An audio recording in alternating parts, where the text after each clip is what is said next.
seen people get dragged out of clubhouses, no shoes on, shot at house parties, ambulance, police. The Bronx is a different kind of place.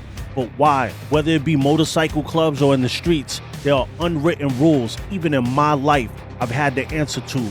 Let's talk about 8 things a biker, even a man, should never do. Let's get into it.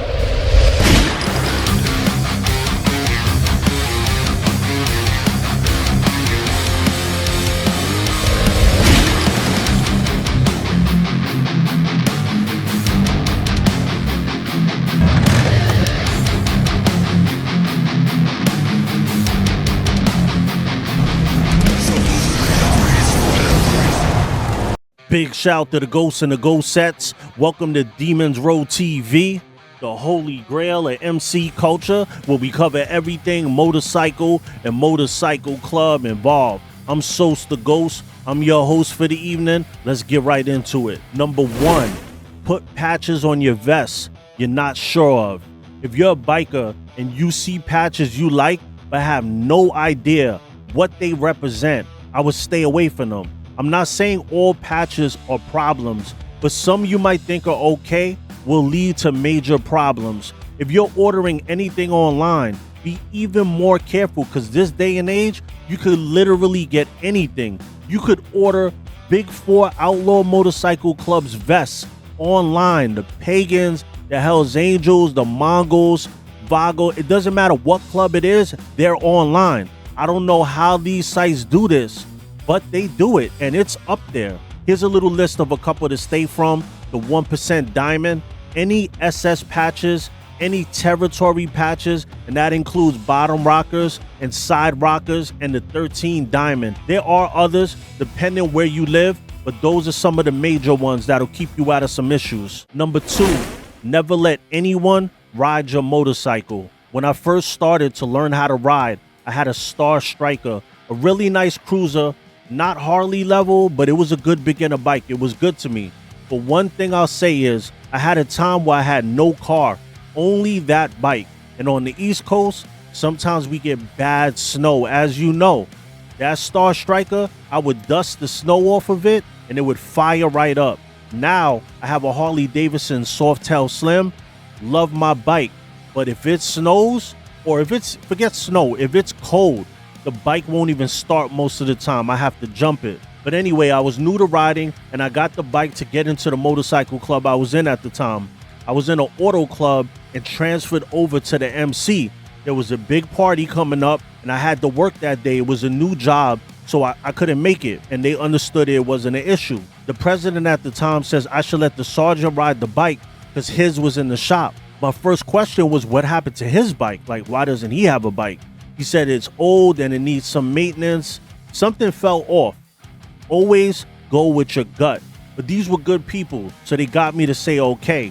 I let him take it. Supposedly, he hit a pothole and dented the whole rim when they went out.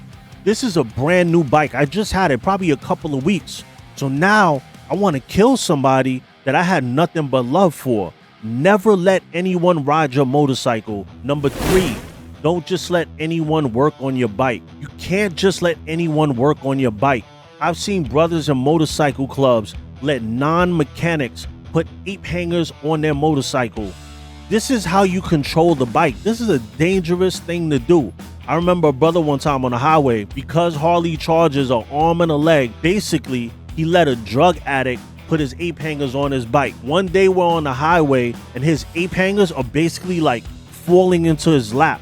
That's some scary shit. Not literally on his lap, but it was falling down. The guy didn't tighten it right and his bars went inward. If he would have at all panicked, he would have died right there. But he pushed it up in place and kind of held it there. Imagine being in that situation. When it comes to motorcycle maintenance, I know they say rent your own bike. I say if you don't know what you're doing, have someone who knows what they're doing, a professional, do it. Number 4, not go with your gut. This goes way beyond being a biker. Always go with your gut. Your brain is always going to look for the easy way out. The easiest way is almost the opposite of the way you should be headed towards. Think about it. Every time you ever got a gut feeling and you decided to listen to your brain and not your gut. How did it end up? Let me know in the comments. People always told me, use your head. Why you not using your head? This is propaganda.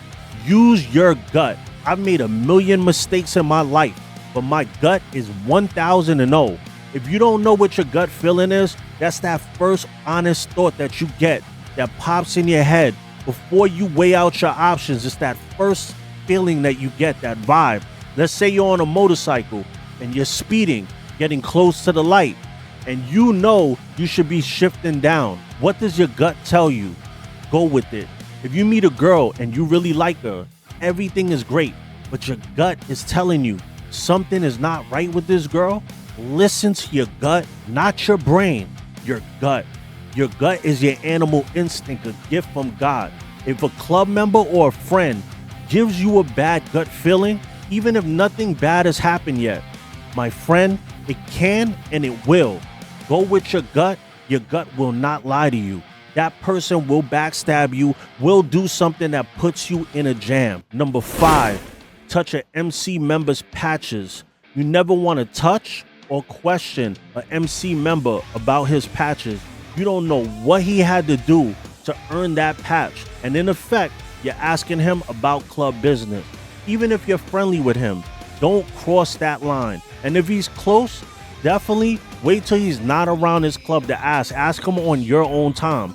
I'm not telling you to do that, but if you choose to, don't put him in a bad spot in front of other club members. A good friend will give you the rundown before you even go to a party or event, but it might be something he didn't think about or didn't expect, and then it pops up and he's like, fuck, I didn't expect that. This goes with joking around too. If you're friendly, I know some dudes are very touchy when they play around, and you don't want to be poking him in his patches or playing around with him in a disrespectful way, something that you might do all the time when you're not around club members. Do not do it when he's with his club. Number 6, drink or get high. I know being part of a biker is drinking, smoking, partying, having a good time. Some do others and have pretty nasty habits. I was never with that. I remember the first time I seen bros partying. I looked around the room, and you will not believe, some of my friends were laughing about this when I told them. I said, you know this ain't okay, right? Like, I was like that kid, nobody makes me do drugs. I was dead serious. Growing up in New York, I hustled, so I looked at it as either you're a hustler or a customer. But to each his own. I know a lot of bikers love it. This is part of the game. If you know someone they never heard of and you want to join, and some clubs might want you to do it just to show you're not ATF. Number 7, confide in people things they could use against you. Never confide in people things that they can use against you. I don't care how cool you are with them or how long you've known them.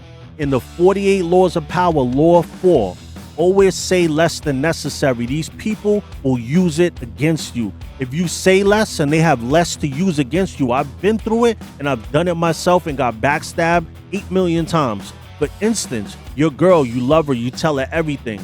Women want a man to be a protector. So if you're not deemed as a protector because you're too vulnerable, she will not respect you. I can't tell you how many times women have told me, I told him he could cry to me or confide to me and be soft as he wants because I know the world is rough for a man and I want him to feel like he could come to his woman. But then you know what they follow up with? I didn't think he was going to be like this all the time though. He's like a little bitch. Yes, that's how it is with women. You have to keep them on their toes and remain stoic.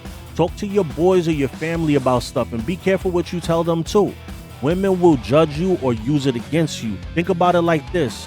Once she's not your girl anymore, she's not loyal to you. She's loyal to the next man, and she'll be telling them how soft you were. So be the guy that she tells the next man he was an asshole, instead of, nah, he was too soft for me. Or she could be telling what would have been your future wife how soft you are if she's talking to homegirls and one of them there is friends with her but not really her friend and you could have hooked up with her. That type of stuff. And men, in a club situation, men can be the worst. If you tell them something that could be damaging to you and you're higher up on the ladder, best believe they will use it to crush you. Do not tell people things that put you in a weak position. Anytime anyone has ever hated on me is because someone I thought that loved me, because they said they did, told them how I felt about them. And you could tell them the same things to their face. Tell them what you don't like about them. But once someone who poses as your friend or family member tells them how you feel about them, it makes it seem more hateful. It makes it seem like you got a vendetta against them. Number 8, get too familiar. Anytime I ever saw somebody who was invited to a clubhouse or a party get drugged out in a terrible fashion, is because in some way, shape, or form, they got too familiar. When you're in a new atmosphere, you should never try to grab the floor and get attention. You should be studying everyone, watching how people talk and how they move. This goes with going with your gut. If you're in a spot and you have one too many drinks, you got too familiar. If you said something that made an old lady feel like you were coming on too strong, you got too familiar. If you're in there talking too loud and drawing attention to yourself, you got too familiar. If you said something to a patch holder at a biker bar or a party and he deemed it as disrespect, you got too familiar. Know yourself. If you're socially awkward, say less. There's so many good people that get caught in bad situations because they don't understand who they are. Be true to you. Who cares what anybody else thinks? If you know you don't get out much and you're not very street smart, don't hang out with street people. They're gonna expect you to know some things. There's some unwritten rules in these streets that people don't care if you know or don't, and repercussions come behind them. Trust me, I didn't have a father or a big brother, so every mistake I made growing up in the Bronx came with an ass whooping. Whether it was home with a stepfather that was powdered up or on the street, all my mistakes ended that way. No OG said, do it like this, don't do it like that. And it led to me being shot, the penitentiary, home invasions, the worst kind of life. And I don't want that for anyone that rocks with Demons Row. So I hope you got something out of that, and get your Ghost of Ellie motorcycle riding mask now. They're on www.demonsrow.com. I got another video, it'll be linked above. And thank you for tuning in to Demons Row TV, the holy grail of MC culture. Like, subscribe, and comment. And oh yeah, we ghosting, baby.